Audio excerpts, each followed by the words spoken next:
Hey Noah, you want to come do that new thing with me? Nah, I don't really do new stuff. Womp, womp, womp.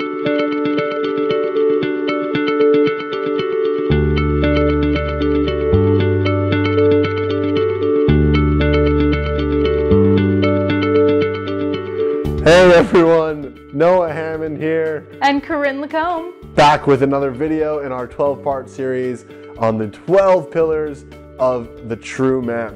Today we're going to be talking about how to change by embodying the quality of the spiritual man. So the fundamentals of this is that it's a different way of viewing life.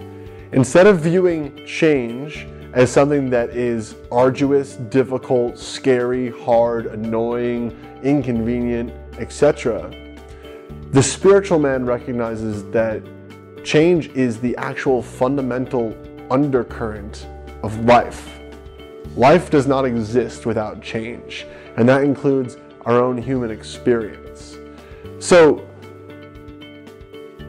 we all have seen the stereotype in our culture, in our TVs, in our movies, of like the man being stubborn, the man not wanting to change, the man not wanting to grow, the man not wanting to shift. I don't do that, right? And Corinne, if you could just kind of chime in about that, not so much what's wrong with that behavior, but what is more empowered or what's more possible when you access something greater. Yeah, it's interesting because what I think has been programmed in society a lot is that, a man is so certain that he doesn't have that flexibility to try new things, or being up to trying something new means he was lacking previously, and that's why he's got to go and get something else or try something different.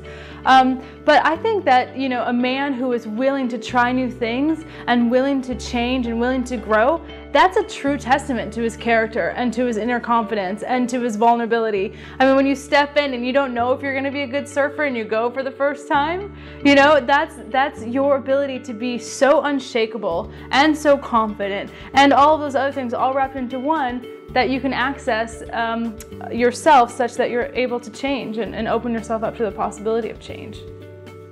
So it becomes attractive in the fact that you're not you're not stagnant based on possible insecurities or things like that, right? And beyond that, what I want you men at home to realize is that these changes, the big changes especially, the big challenges that come up in our lives, they're often our greatest source of joy and happiness.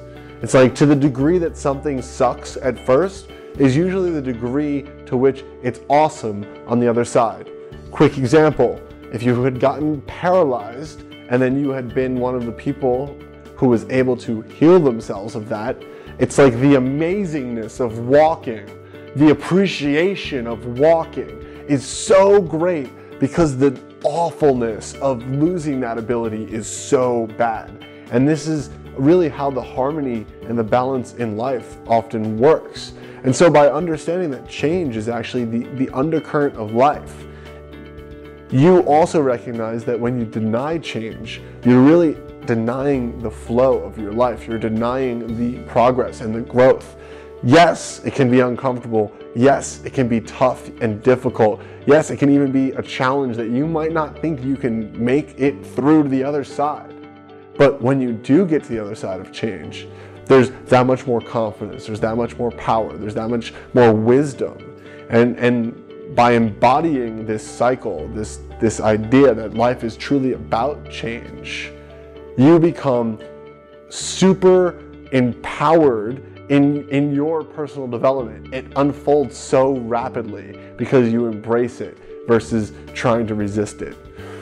So to help you more clearly understand that change is actually a good thing, no matter how uncomfortable it may seem, an easy way to recognize this is to write down, just take a sheet of paper, split it into 2 columns, and write down on one column your 5 biggest challenges that you've ever overcome in your life. And then on the other column, all that you learned from doing so. And what you'll quickly realize is that change is actually the lifeblood of your existence, and it's something to be embraced, and it's something to be constantly looked to as a source of new possibility. And celebrated.